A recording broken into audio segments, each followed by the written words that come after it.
Bonjour à tous, bon dimanche, bienvenue dans ce nouveau numéro du Grand Jury de RFM. Le nouveau découpage administratif de la région de Dakar fait débat et fait polémique. Les litiges fonciers font également l'actualité. À la une cette semaine, Ndengler ou encore Nianing dans la commune de Malikounda où s'est rendu d'ailleurs notre invité, Guy Marius Sagna. Bonjour. Bonjour Babacar Fall. Vous avez été invité par une association locale dénommée Djok Jotna qui dénonce l'attribution de plus de 18 hectares de terre à des promoteurs immobiliers par le maire de Malikounda. Ces terres se trouvent sur le littoral de Nianing, mais en même temps, d'autres habitants vous ont déclaré persona non grata. Circuler, il n'y a rien à voir ici, vous ont-ils lancé. Mais votre visite a été plus mouvementée que cela. Vous dites avoir subi des violences. Sur les images qui ont circulé, on a vu certains de ceux qui protestent vous éclabousser de sable. S'est-il passé autre chose? Il s'est passé une agression, il s'est passé un guet-apens tendu par des chenapans envoyés par monsieur le maire de Malikounda et directeur du COUD. Il s'est passé une action vindicative alliée avec les tristes et dramatiques événements des mois de février et mars 2021. Parce que tout simplement le président Macky Sall et les membres de son parti sont dans une perspective vindicative, rancunière. Ils ne se sont pas encore remis de la claque, de l'humiliation, en tout cas c'est comme ça qu'ils le perçoivent, que leur a infligé le peuple sénégalais. Ils ont élaboré un plan consistant d'abord à dérouler un certain nombre de meetings avec les deniers publics du pauvre peuple sénégalais. L'effet de Nianing, d'abord, Guy Marius Sagna. J'en viens. D'une part. D'autre part, ils ont continué plutôt à se venger. Et les faits de Nianing, qui sont certes des faits fonciers, mais qui sont aussi des faits de vengeance, d'agression, des faits vindicatifs à l'endroit de ceux qu'on considère comme ayant été à l'origine de ce qui s'est passé au mois de février et au mois de mars. Vous ne pouvez pas comprendre totalement la violence qui s'est abattue sur les membres du FRAPP à Nianing, la violence qui s'est abattue sur les membres du FRAPP à Médina Wandifa, dans le département de Bounkiling. Sur les images qui ont été diffusées, sans prendre en compte les éléments juste, de février et mars. Des gens vous asperger de sable. Pas autre Écoutez, chose. Qu'est-ce qui s'est passé? D'abord, ce qui s'est passé, c'est que la veille de notre visite de Nianing, nous avons eu des menaces. Des gens liés au maire de Malikounda nous ont clairement menacés et nous ont quasiment interdit de venir à Nianing, à Malikounda, d'abord. Ensuite, quand nous sommes arrivés à Nianing, bien avant que les choses ne démarrent, des pick-up avec des gens liés au maire nous ont dépassés à plusieurs reprises et les gens nous ont quasiment menacés. Nous étions assis attendant de pouvoir commencer ce pourquoi nous étions venus et les gens dans leur pick-up nous ont dépassés avec des menaces très clairement à peine voilées. Ceux qui nous ont invités ont voulu louer des salles pour pouvoir accueillir la présentation d'un livre blanc, parce que c'est de ça dont il s'agissait. L'association, le mouvement Djok Jotna devait présenter à la population un livre blanc relatif aux 18 hectares, objet du débat et de la polémique. Et donc, personne à Nianing n'a osé leur louer une salle. C'est-à-dire que, en haut lieu, et nous disons clairement, le maire de Malikounda est directeur du COUD et ses partisans ont usé de tout leur poids, de toutes leurs menaces pour empêcher qu'une salle soit louée au mouvement Djok Jotna. Voilà ce qui s'est passé. Ensuite, nous sommes allés sur les lieux pour faire une visite parce que nous étions partis pour écouter, pour regarder. Et quand nous sommes arrivés, nous sommes descendus de nos voitures Mais immédiatement, nous avons vu plusieurs pick-up, des voitures, débarquer, leur cargaison de nervis, leur cargaison de militants liés en fait au maire Maguette Sen. Et dès qu'ils sont descendus, ils nous ont trouvés en pleine explication. Robert, membre du mouvement Djokjotna, a commencé à expliquer. Dès qu'ils sont arrivés, ils l'ont traité de menteur. Ils lui ont dit dans FN. Ils lui ont dit Dofi Wache. C'est comme ça que ça a commencé. Il a continué et il a été incapable de poursuivre parce qu'il a été menacé, il a été hué, il a été traité de menteur, il a été insulté. Voyant que cela ne suffisait pas, parce que nous étions debout, là, à les regarder, ils ont commencé à prendre du sable et à nous en jeter à la figure. Et ce qui s'est passé, c'est que nous sommes entrés dans nos voitures, et nous sommes allés à la gendarmerie. Oui, parce que... Nous sommes allés à la gendarmerie, et quand nous sommes arrivés à la gendarmerie, nous avons dit aux gendarmes ce qui se passait. Nous avons dit au commandant de brigade ce qui se passait sur le terrain. Quand vous rejoigniez votre véhicule, vous aviez encore votre polo intact. Après coup, d'autres images circulent, on voit ce polo déchiré. Des accusations de manipulation d'ailleurs contre vous. Les membres du FRAPP font partie de cette école ou de ces militants qui disent clairement que Djef mooy nattukaayu dëgg d'une part, mais d'autre part, benn picc du yëgle nawet. Comme pour dire, une hirondelle ne fait pas le printemps. Les membres du FRAPP, on peut les accuser de tout. Mais sur le long terme, on ne peut pas accuser le FRAPP et ses membres de manipulation. Nous n'avons jamais été pris en flagrant délit de manipulation. Justement, nous sommes allés sur le terrain à 2 reprises. J'estime que les citoyens sénégalais qui ont dû être troublés par une certaine propagande ignorent cela. C'est pourquoi je dis, nous sommes allés sur le terrain à 2 reprises. Nous sommes allés une première fois, nous avons été menacés, insultés, du sable versé sur nous. Nous sommes montés dans nos voitures, nous sommes allés à la gendarmerie. Et effectivement, là, il n'y avait pas d'accrochage. Nous n'avons pas été agressés physiquement à ce stade-là. Nous sommes allés à la gendarmerie. Quand nous sommes allés à la gendarmerie, nous avons interpellé le commandant de brigade. Nous les avons informés de ce qui s'est passé. Mieux, il y a quelqu'un qui était sur le terrain que les gendarmes connaissaient. Je soupçonne même qu'il soit un gendarme ou en tout cas un de leurs supérieurs. Quand nous arrivions à la gendarmerie, il se garait devant la gendarmerie avec sa 4x4. Nous avons les numéros d'immatriculation. Nous sommes entrés, je l'ai interpellé, je lui ai dit qui vous êtes? Parce que vous étiez sur le terrain, vous n'avez rien fait et je vous vois là garé dans le plus grand calme devant la gendarmerie. Il y a même eu un échange à haute voix et les gendarmes et tous les autres gendarmes, y compris le commandant de brigade, étaient là, silencieux. D'accord?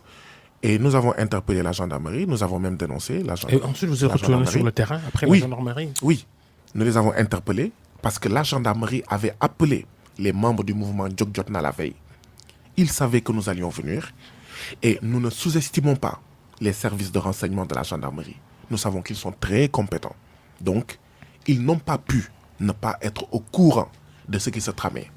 Circulez sur les réseaux sociaux aujourd'hui, Babacar, vous découvrirez des photos, des audios, des menaces à peine voilées, des insultes, avant même la manifestation. Et aujourd'hui, des citoyens lambda ont exhumé des audios de militants, de nervis de Maguette Sen, donnant l'ordre de prendre des minicars dans tout le département pour empêcher ce qui allait se passer. Si des membres du FRAPP, des non-membres du FRAPP, ont réussi à exhumer ces audios, ces preuves-là, nous sommes persuadés que la gendarmerie était au courant. Pour résumer, nous sommes allés une deuxième fois. Retourner sur le terrain après la gendarmerie. Nous sommes allés une deuxième fois. La gendarmerie a essayé de nous en empêcher. Nous sommes partis. Parce que nous estimons que aucun citoyen sénégalais... À quel moment est intervenu cet accrochage physique entre vous et les autres? Nous sommes retournés sur le terrain et nous avons recommencé la visite. Et quand nous sommes retournés sur le terrain, nous avons trouvé là-bas des gendarmes. Et quand la visite a redémarré, les autres sont revenus. Et face à cela, il y a eu une inertie incompréhensible, une inertie suspecte, pour ne pas dire clairement complice de la gendarmerie. J'en profite pour dire clairement que si nous avions été à la place de ces nervis-là, il y a longtemps que nous aurions été arrêtés, bastonnés et gazés. Figurez-vous que malgré tout ce qui s'est passé, malgré le fait que ces nervis se sont massés devant la porte de la gendarmerie, j'étais même inquiet pour ces gendarmes-là, il n'y a pas eu une seule grenade lacrymogène qui a été tirée. Ce qui est inconcevable. Au moment de cet accrochage, À la aucun moment gendarmerie donné. était là et n'est pas intervenue, vous dites? Non, elle n'est intervenue que justement quand il y a eu le t-shirt enfin le vêtement déchiré. D'accord. Avant cela, il y a eu quelqu'un qu'ils ont attrapé, alors qu'ils étaient vraiment nombreux, une trentaine, une cinquantaine. Ils ont attrapé l'un d'entre eux, ils l'ont mis dans leur voiture. Puis, quand ils ont vu que ça devenait de plus en plus sérieux, avec mes vêtements déchirés et tout, ils m'ont pris, ils m'ont mis dans leur voiture. Donc, ceux qui font... ce que les gens ignorent, c'est que nous sommes allés sur le terrain à 2 reprises. Et donc oui, la première fois, quand nous sommes entrés dans notre voiture pour aller à la gendarmerie, effectivement, mon vêtement n'était pas déchiré. Mais vous savez, Babacar, le plus important, ce n'est pas ce vêtement déchiré ou pas. Le plus important pour moi, c'est ce Sénégal déchiré. Le plus important pour moi, c'est les terres de nos paysans déchirées. L'affaire en tant que telle, c'est ces fameux 18 hectares attribués par la mairie de Malicounda pour des projets immobiliers sur la plage, à quelques mètres de la plage en tout cas. Quand on regarde des documents qui ont fuité d'ailleurs dans la presse, il est dit que la mairie va gagner 10% de ce business-là. Pour vous, c'est peu, c'est pas normal, il ne fallait pas attribuer ces terres-là qui sont là, qui ne sont pas exploitées. Ce débat-là, Babacar, nous le poserons à Nianing, avec les populations de Nianing. À ce stade, Babacar, ce qu'il faut se poser pour s'en étonner et pour le dénoncer énergiquement, c'est pourquoi est-ce que le maire, ses partisans et ses nervis refusent le débat. Savez-vous que le mouvement Djok-Jotna a écrit à 4 reprises au maire de Malicounda, qui n'a à aucun moment donné répondu à une seule de ces lettres. Mais passons. Qu'est-ce qu'ils ont à cacher? Parce que ça devrait étonner le débat. Ce ne devrait pas être qui a déchiré le t-shirt, est-ce que le vêtement a été déchiré ou pas. Le débat est pourquoi est-ce que, au mépris de l'article 14 de la Constitution, on empêche des citoyens sénégalais, des citoyens d'une commune, des citoyens d'une autre commune ou d'un autre département ou d'une autre région, mais qui sont quand même citoyens sénégalais, au mépris de cet article 14 qui donne la liberté aux citoyens sénégalais de s'installer partout, de circuler partout au Sénégal, est-ce que cette agression s'est produite à Malicounda au niveau de Nianing? Qu'est-ce que le maire a à cacher? Je pense qu'effectivement, que cette agression-là, les policiers ou les gendarmes devraient se poser la question, à qui profite le crime? Et le crime ne profite qu'à ceux qui ont des choses à cacher dans ce dossier-là. Si le maire n'avait rien à se reprocher, n'avait rien à cacher, il n'aurait pas agi comme ça.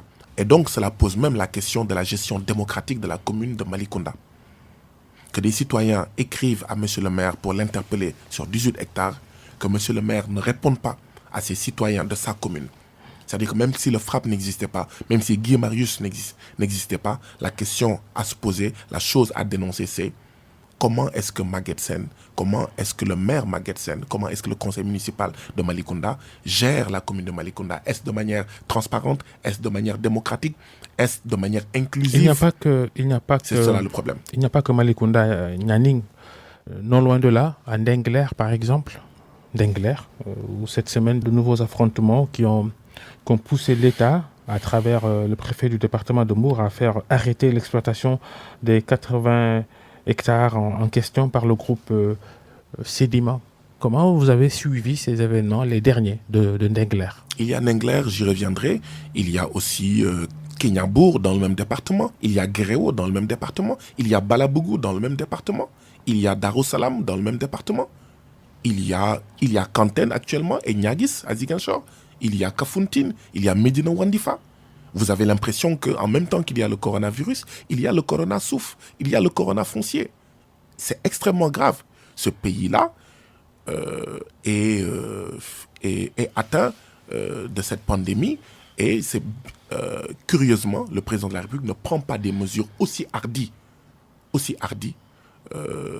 que celles qu'il a prises par rapport au coronavirus. Il a fait le constat que les litiges fonciers, ils sont nombreux dans le pays. Oui, mais passé ce constat, il n'y a pas une commune dans ce pays-là, il n'y a pas un département dans ce pays-là qui n'a pas sa légion de litiges fonciers, sa légion de spoliation foncière. Nengler.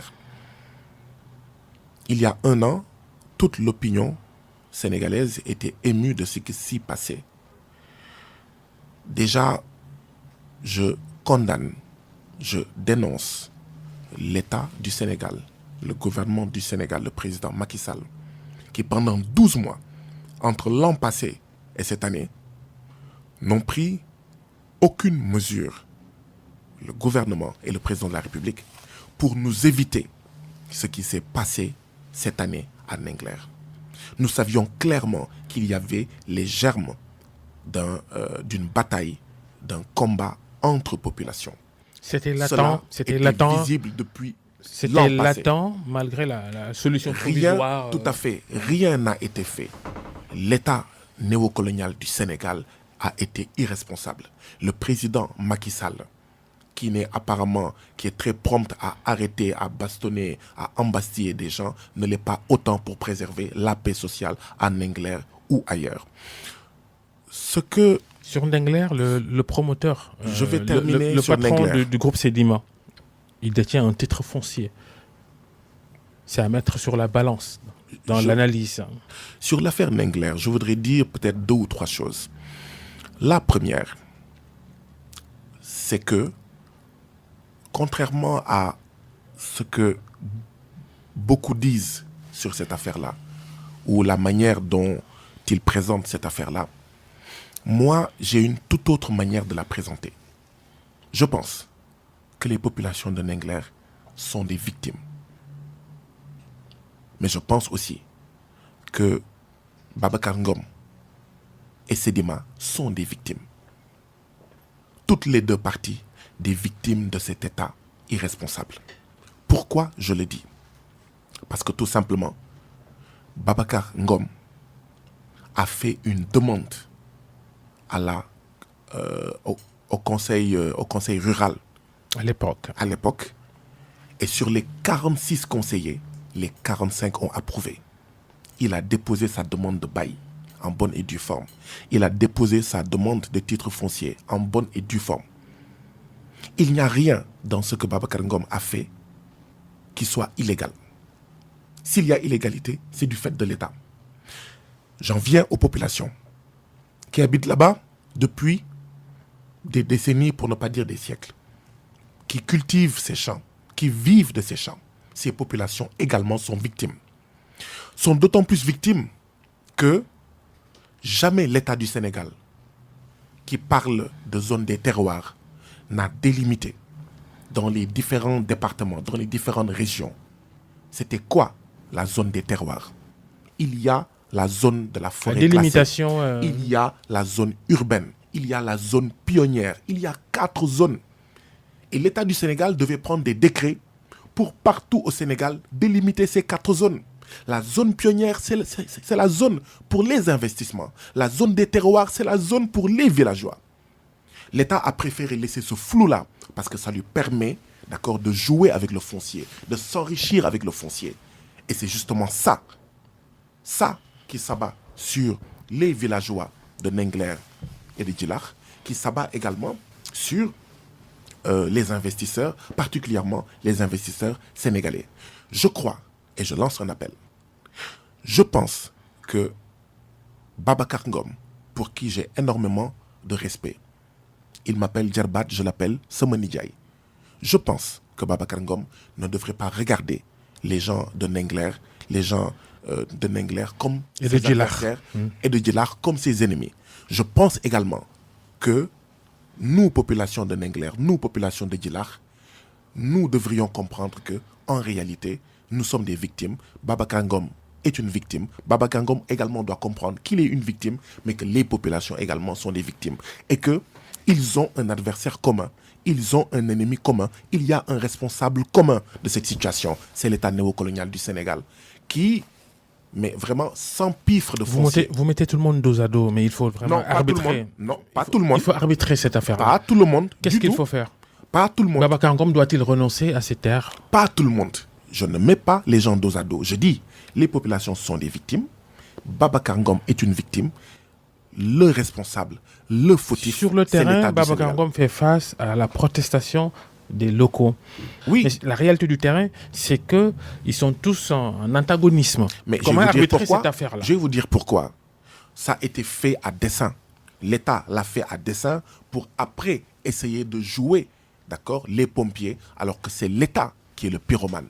L'État, par sa gestion antidémocratique, par sa gestion boulimique, l'État, du fait que des élus politiques, du fait que des fonctionnaires s'enrichissent et financent leur campagne électorale avec le foncier, c'est cet État-là qui a eu intérêt et qui s'est arrangé pour que ça soit comme tel, qu'il y ait un antagonisme entre, en réalité, deux victimes. C'est ça la réalité. La question de... Vous savez, tout le Sénégal est un potentiel. Si l'État vainqueur. doit rectifier, comment doit-il faire, à votre avis? Pour moi, si l'État doit rectifier, il doit prendre plusieurs mesures. La première, c'est de voir comment, dans les meilleurs délais, préserver et les intérêts des populations de Nengler et de Djelar, mais également préserver les intérêts de, comment il s'appelle, Babacar Ngom de Sedima. Maintenant, entre ces deux parties-là, je pense que les populations sont les plus fragiles. Les populations sont les plus vulnérables. Je pense qu'il faut sauvegarder principalement les intérêts de ces paysans et voir comment dédommager, comment, jusqu'y compris, donner d'autres terres à Babacar Ngom sans que cela ne pose des problèmes. Que l'État dédommage pleinement, d'accord, la Sedima par rapport à cela. Ça, ce sont les mesures ponctuelles, ce sont les mesures immédiates relatives à ce dossier.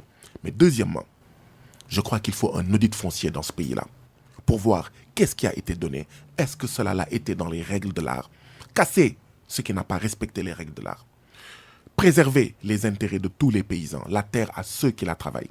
Il faut un audit foncier. Deuxièmement, il faut prendre les décrets. Des décrets pour la délimitation des différentes zones, les zones des terroirs, qu'elles soient laissées aux paysans, aux villageois, aux éleveurs. Les zones pionnières, identifiées partout au Sénégal, qu'elles soient réservées aux investisseurs, particulièrement aux investisseurs nationaux, parce que j'en profite, Babacar, pour dénoncer une situation. Ce que les investisseurs blancs, ce que les investisseurs étrangers ont la possibilité d'avoir comme foncier au Sénégal, les investisseurs, les patrons sénégalais n'ont pas cette possibilité-là. Donc, c'est un deux poids, deux mesures inacceptable. Or, nous pensons que Domireo Moy Tabakreo et que les investisseurs, les patrons sénégalais doivent être renforcés, doivent être mis de l'avant. Enfin, je crois qu'il nous faut trouver un système où, Babacar, on dit, dans telle localité, les paysans, il y a le foncier pour les paysans, mais ces paysans n'ont pas d'argent. Il y a des investisseurs sénégalais ou non sénégalais, ils n'ont pas de terre, mais ils ont de l'argent. Il faut que l'État soit assez intelligent pour dire, mais vous n'avez pas de terre, mais vous avez un capital. Vous n'avez pas de capital, mais vous avez des terres. Mais mettez ça ensemble et dans le cadre d'une relation win-win. On ne donne pas de terre à celui qui a de l'argent, mais il a de l'argent. C'est son capital. Celui qui a des terres, ce sont ces terres-là qui sont son capital. Et donc, il faut les mettre ensemble. Guy-Marius Sagna, vous encouragez l'investissement local et tout. Sur Ndengler, quand même, comment peut-on attribuer des dizaines et des dizaines d'hectares à un homme d'affaires et en titre foncier? Est-ce que, pour vous, cela participe de la bonne gouvernance? Est-ce qu'on doit mettre entre les mains de quelqu'un de si grosses terres? Un titre foncier. Ce que j'ai dit, c'est clair. La première chose, c'est que si on avait délimité les zones des terroirs dans la commune, je crois, de Ndiaganyao, d'accord, dans la zone, en tout cas, de Nengler et de Djelar, il n'y aurait pas eu ce problème-là. on aurait su déjà, bien avant que Babacar Ngom ne fasse sa demande, que cette zone-là, c'est la zone des terroirs et que cette zone n'est ouverte à aucun investisseur, qu'il soit un investisseur Est-ce qu'il national. faut donner des titres fonciers à des investisseurs sur des étendues comme celle-là? Je disais tout à l'heure que ce qu'un État responsable devrait privilégier, c'est que si un investisseur, qu'il soit national ou étranger, a un capital, mais il amène son capital. Et le capital des populations, ce sont les terres. Et qu'il faut mettre ça ensemble. D'accord? Et déterminer la part de chacune des parties et la répartition. Sans titre foncier? Pour moi, ce n'est pas une obligation. Et je vais vous faire une anecdote. Quand il y a 12 mois de cela, nous avons rencontré Babacar Ngom de Sedima, il nous a dit que si je n'étais pas noir, si je n'étais pas africain, je n'aurais pas fait une demande de titre foncier. C'est assez révélateur du malaise des citoyens sénégalais dans leur propre pays. C'est assez révélateur du malaise du patronat sénégalais, en tout cas de la partie patriotique du patronat sénégalais dans leur propre pays. Qu'est-ce que cela veut dire?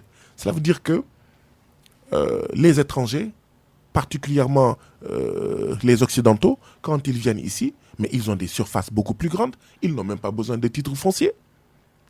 Mais lui, ou ceux qui, comme lui, sont noirs, sont des Africains, sont des Sénégalais, d'accord, pour garantir, pour protéger leurs investissements, sont obligés en fait d'aller jusqu'au titre foncier. Donc, au-delà même de la protection nécessaire des paysans, des éleveurs, parce que pour moi, c'est ça la priorité, il faut également protéger les intérêts du patronat sénégalais, des investisseurs en fait sénégalais.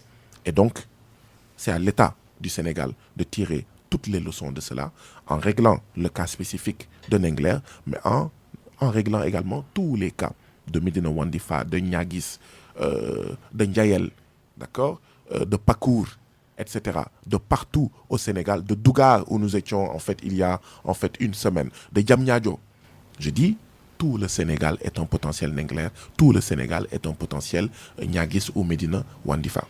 On continue de parler de terre, de territoire, de terroir pour glisser sur le nouveau découpage, le projet de nouveau découpage de la région de Dakar. Pour certains, c'est une partition au soubassement politicien et on pointe l'exécutif actuel dirigé par Macky Sall. Vous avez la même conviction sur la question? Je pense que le président Macky Sall a montré les couleurs depuis très longtemps quand il a dit que il est omnibulé par une seule chose, de réduire l'opposition à sa plus simple expression. Le président Macky Sall sait que dans les zones urbaines, particulièrement à Dakar, il n'est pas majoritaire. Le président Macky Sall sait que qui gagne Dakar a beaucoup de chances pour gagner le Sénégal. Le président Macky Sall se souvient également que la chute du président Abdoulaye Wade a commencé notamment en 2009 avec la perte des zones urbaines. Et donc le président Macky Sall, qui a tiré les leçons du passé, ne veut pas se laisser surprendre par une élection locale perdue qui va préfigurer sa chute, la chute de son parti et de sa coalition. Il a également annoncé les couleurs quand il a dit « Oui, maintenant, ce qu'on va faire, c'est qu'on va désigner le maire de Dakar. » Le nommer? Ouais. Nomination du Tout à maire de fait. Dakar. La question a été soulevée à un moment. Tout à fait. Mais même si vous désignez le maire de Dakar, dans le département de Dakar, il y a 19 communes. Et si vous êtes minoritaire, vous serez minorisé dans les 19 communes. Puis il a dit, On supprime les villes. on va même les supprimer. Mais cela ne change pas la problématique, parce que les 19 communes vont rester et vous allez être minorisé. Et donc, c'est là où il nous a sorti un troisième lièvre de son chapeau, consistant à annoncer un redécoupage de certaines localités, dont celle de Dakar. Pour moi, l'objectif, il est très clair, c'est avoir un système qui lui permet à lui, son parti et sa coalition de gagner des élections, d'organiser des élections courues d'avance, gagnées d'avance. système de parrainage, le montant de la caution, le découpage. Si tant est que Macky Sall est en train de manœuvrer pour conserver le pouvoir, il le fait pour lui personnellement ou pour un dauphin? Je dois vous avouer que je n'ai pas beaucoup réfléchi à la question. Les questions qui m'ont le plus interpellé par rapport à cela, c'est d'abord que le président Macky Sall... La question en simple, c'est est-ce que vous pensez qu'il va persister pour un troisième mandat? Justement, que le président Macky Sall et ses alliés sachent qu'il est à son deuxième et dernier mandat. Ça, c'est le premier point. Que nous n'accepterons pas, et nous sommes prêts à y laisser nos vies, que le président Macky Sall soit candidat une troisième fois. Il a déjà dit que ce qui s'est passé en mars, ces événements meurtriers, ça ne va plus se reproduire. Mais à la bonne heure, j'espère qu'il a compris. Parce que oui, nous espérons que ça ne va plus se reproduire. Et pour nous, cela signifie qu'il ne va plus poser des actes qui vont pousser nos organisations, nous citoyens, à sortir dans la rue pour résister. Parce que nous résisterons. Nous résisterons à une troisième candidature. Nous résisterons au découpage politicien. Nous résisterons à l'oppression du peuple sénégalais, que ce soit par la spoliation foncière, par les licenciements arbitraires, par l'accaparement des forages, par les recrutements clientélistes. Nous résisterons à tout cela. Et donc, les thèmes de votre manifestation de ce samedi d'ailleurs, sur Dakar. Il a intérêt, oui. Hier, nous avons, dans le cadre du Front Multilutte Doina, organisé un rassemblement. Dont l'origine vient du fait que les travailleurs de FH Marine souffrent le martyre avec la direction blanche, la direction française qui opprime les ouvriers. Figurez-vous, Babacar, que ces travailleurs... quand ils ont commencé à travailler à FH Marine, devaient faire 8 heures de temps par jour. Ils travaillent 12 heures de temps et les 4 heures supplémentaires ne leur ont jamais été payées depuis 2019. On est dans quel pays là? Babacar, est-ce qu'il y a un ministre du Travail au Sénégal? J'en doute, à moins qu'il soit un ministre des patrons voyous. Figurez-vous, Babacar Fall, que les salaires des travailleurs de FH Marine ne sont jamais fixes. Ce mois-ci, c'est 100 000 francs par exemple. L'autre mois, c'est 90 000. L'autre mois, ça fait 80 000. Voilà ce pourquoi ces travailleurs se sont mobilisés, nous à leur côté, et 1 ou 2 jours avant la fête du 1er mai, alors que on doit valoriser, renforcer les travailleurs. Un des principaux dirigeants de ces travailleurs a été licencié, notre compatriote André Mendy, un licenciement que nous considérons comme abusif. Ils ont dit qu'ils allaient manifester. Nous leur avons dit, oui, nous allons manifester à vos côtés, mais nous vous demandons juste que cette manifestation soit la possibilité de donner la parole à tous les collectifs, que ce soit de Thiénaba, de Médina Wandifa, que ce soit de Jaxaay qui courent depuis 16 ans derrière leur maison, Babacar. Ils ont été chassés de Pikine et Guédiawaye en 2005. Devaient avoir leur maison dans le cadre du plan Jaxaay. 386 familles, depuis 16 ans, n'arrivent pas à obtenir leur maison de l'État du Sénégal. L'État du Sénégal étant tellement irresponsable qu'il laisse prospérer le phénomène qu'on appelle Oubi Dek. Mais également, les laveurs de voitures, restauratrices, vendeurs de pièces détachées, menuisiers, mécaniciens, jouxtant la cité mixta, qui ont été comme ça déguerpis. Il semblerait que c'est pour donner le terrain à une grande surface. Cela fait trop de protestations à gérer pour vous. Comment vous faites d'ailleurs? Comment nous faisons? Il y a 1 an, nous avons lancé le Front Multilutte Doina pour justement fédérer toutes ces protestations-là, fédérer tous ces collectifs-là, que ce soit le collectif de Niaguis, que ce soit le collectif de Médina Wandifa, que ce soit celui de Keur Moussa, les fédérer tous, que ce soit le collectif des animateurs culturels, que ce soit nos compatriotes des zones rurales qui se battent contre la dépossession de leurs forages qui ont été donnés à Aquatec et à Flexo. Donc oui, fédérer tout cela, et c'est pour ça que nous lançons un appel aux citoyens sénégalais, où que vous soyez, organisés en collectif, pour lutter contre l'expoliation foncière, contre vos forages qui vous ont été accaparés, contre les licenciements arbitraires ou des arriérés de salaire, contre des démolitions de maisons, des déguerpissements. Nous vous tendons la main dans le cadre de Doina pour édifier un rapport de force, afin de rendre nos luttes, vos luttes, plus visible, plus audible, mais afin d'ériger un rapport de force pour que le président Macky Sall arrête d'être sourd et muet face à nos justes et légitimes revendications. Macky Sall et les prochaines élections locales, l'audit du fichier électoral qu'il avait commandité, et tout ce qui s'en est suivi comme nouvelle polémique, on n'en finit jamais. De part et d'autre de l'opposition, on se dit que le fichier reste corrompu. La majorité, bien sûr, pense le contraire. Je voudrais dire deux choses. Je voudrais dire à l'endroit de tous les citoyens sénégalais que le débat sur le calendrier électoral, le débat sur le fichier électoral, le débat sur le système électoral sénégalais, il est important. Mais nous, citoyens sénégalais, nous ne devons pas accepter qu'il soit plus important que le quotidien des Sénégalais, fait de spoliation, licenciement, arriérés de salaire, démolition de maisons, difficultés pour se soigner, difficultés pour aller dans une école de qualité. Et donc, nous devons exiger de toute la classe politique. Et quand je dis classe politique, je n'entends pas seulement les partis politiques, mais de tous les acteurs, que le débat sur le calendrier électoral et le système électoral ne peut pas primer sur le débat lié à la vie de tous les jours des citoyens sénégalais. Cela étant dit, il faudrait également que les citoyens sénégalais comprennent que oui, nous devons nous mobiliser d'abord et principalement pour le manger, le vêtir, le loyer, l'école, la santé, etc.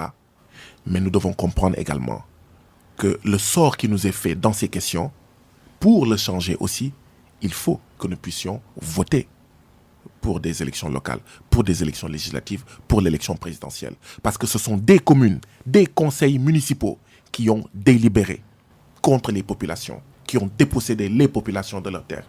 Eh bien justement, Guy Marius Sagna, est-ce que ces prochaines élections locales, vous serez candidat quelque part? Je suis candidat, Babacar Fall, candidat à la défense intransigeante des intérêts des populations, candidat à être s'il vous plaît, ne nous voyez aux pas. côtés Répondez, des populations. Est-ce que vous êtes intéressé à une candidature quelque part dans le pays aux prochaines locales? Oui, je suis intéressé évidemment à une candidature Babacar Fall. Cette candidature à Dakar ou en Casamance? C'est celle de serviteurs du peuple sénégalais. C'est celle de défenseurs, d'accord, intransigeants, inflexibles des intérêts des différentes couches opprimées du peuple sénégalais. Pour moi, c'est indécent aujourd'hui de parler d'élections présidentielles, de parler d'élections législatives, de parler d'élections locales, alors que notre case, le Sénégal, brûle de partout, alors que le peuple sénégalais souffre de partout, que ce soit les paysans, que ce soit les étudiants, que ce soit les élèves, que ce soit les éleveurs, que ce soit les Sénégalais qui veulent se soigner, qui veulent avoir une éducation de qualité. Pour moi, c'est ça le débat. C'est ça la priorité aujourd'hui. Et si nous devons être candidats, soyons candidats à ça. L'arrêt de la Cour de justice de la CEDEAO sur le parrainage à la présidentielle, faut-il vraiment supprimer le parrainage ou faut-il laisser tout le monde se présenter à vous, du moins tous ceux qui le désirent? En réalité, c'est une honte que la justice communautaire épingle l'État du Sénégal. Mais cela, des citoyens l'avaient dit. Plusieurs citoyens et plusieurs organisations l'avaient dit. Que ce parrainage-là était un parrainage politicien. Ce parrainage-là était un parrainage qui ne visait qu'un seul objectif. Il faut le maintenir et le réviser, c'est ça? Vous savez, à la limite, pour moi, ce n'est pas le parrainage en tant que tel qui pose problème.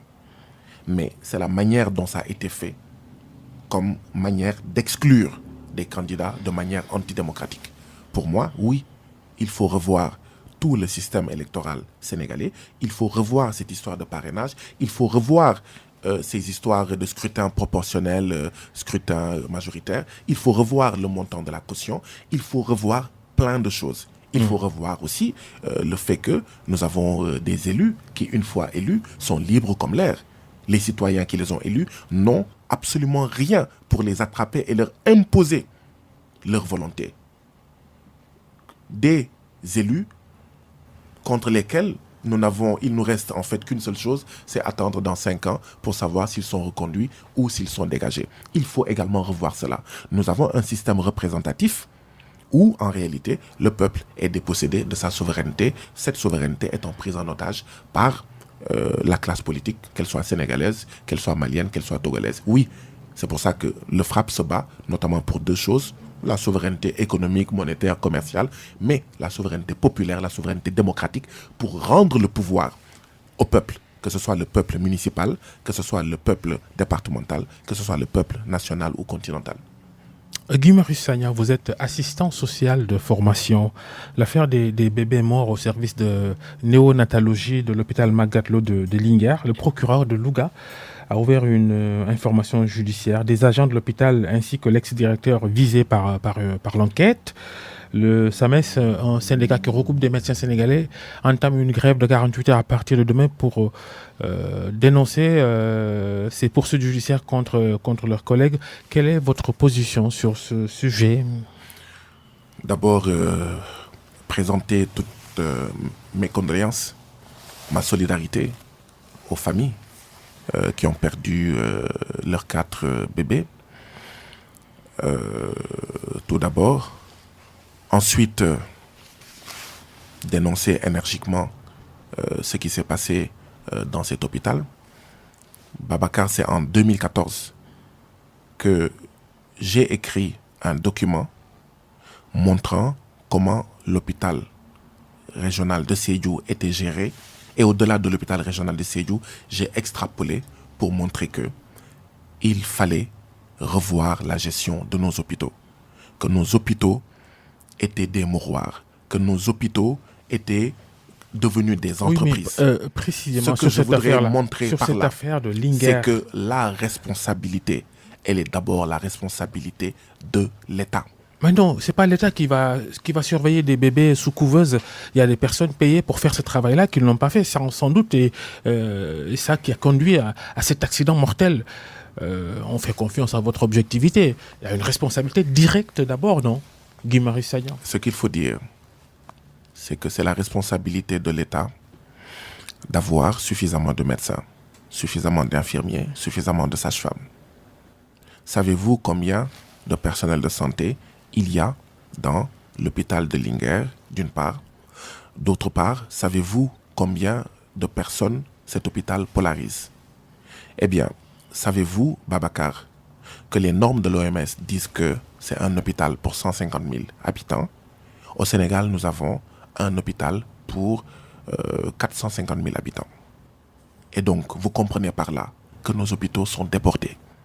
Vous comprenez par là que nos braves médecins, nos braves sages-femmes, nos braves infirmiers, nos braves spécialistes sont débordés.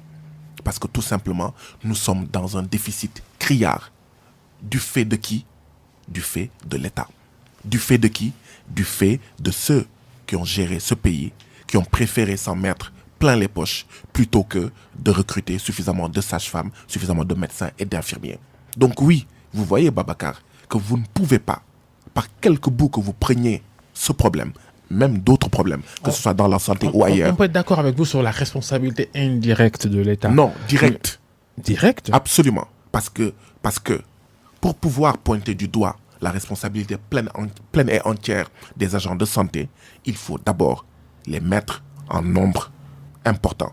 Il faut respecter les nombres, il faut respecter les quotas, il faut respecter également le matériel. Pourquoi est-ce qu'il y avait suffisamment d'extincteurs? Voilà toutes les questions qu'il faut poser.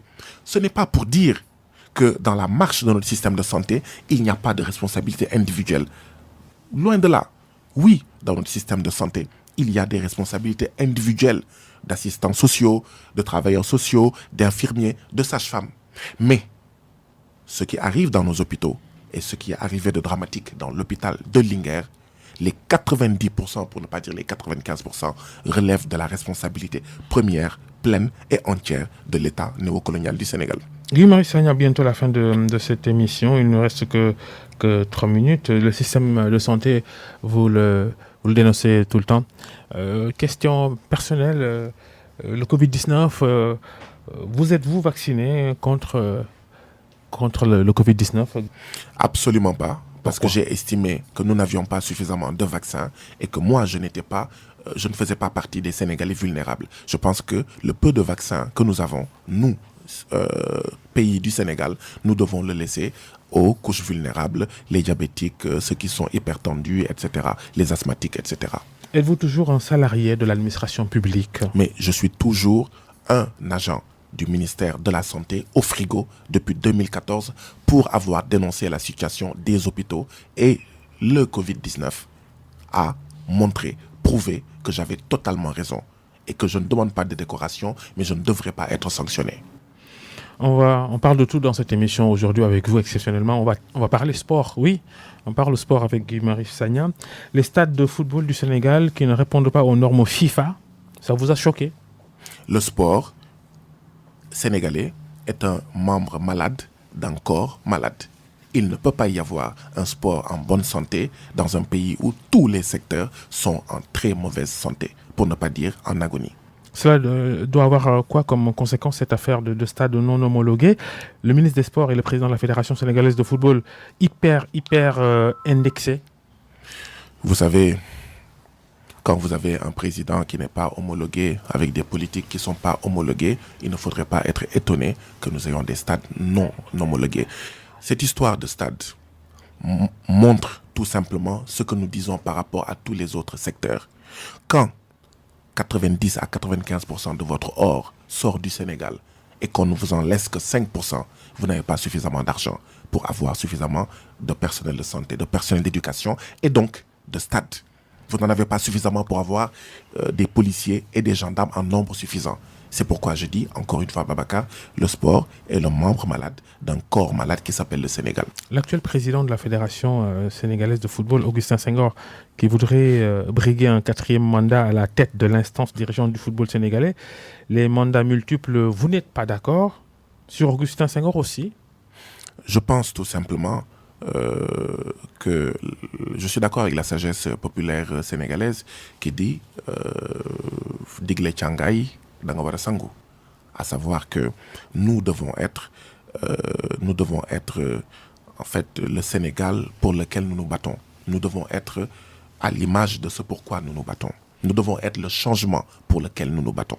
C'est-à-dire, si nous disons que oui, le président de la République ne doit pas avoir plus de 2 mandats, nous devons également nous battre pour que cela soit le cas du sommet de l'État, du sommet du pays à la base. Parce que c'est depuis la base qu'on va commencer à inculquer aux citoyens sénégalais le respect de certaines valeurs, de certaines vertus, de certaines lois, de certaines dispositions. Et donc, si dans les ASC, si dans les syndicats, si dans les mouvements citoyens, si dans les partis politiques, on ne respecte pas la limitation de mandat ou il n'y a pas de limitation de mandat, pourquoi voudriez-vous que les gens aient, d'accord, la culture, voilà, passez-moi le mot, la culture du respect de la limitation de mandat? Oui, je pense qu'effectivement, il faudrait que nous respections tous cette limitation de mandat, mais c'est à l'État de donner le là. C'est à l'État de donner, en fait, de donner l'exemple. Par le haut. Voilà, de donner l'exemple. Et malheureusement, à ce niveau-là, l'État est tout sauf un modèle. Merci Guy-Marius Sagna d'être passé devant le grand jury de RFM encore une fois. Vous êtes membre fondateur de FRAPP. On ajoute toujours France Dégage, non? N'est-ce pas? Nous disons aujourd'hui plus que jamais, pour la souveraineté monétaire, France dégage. Merci. Merci à toutes les équipes techniques et digitales. Restez avec nous, les programmes continuent. Le grand jury revient la semaine prochaine. Excellente fin de week-end.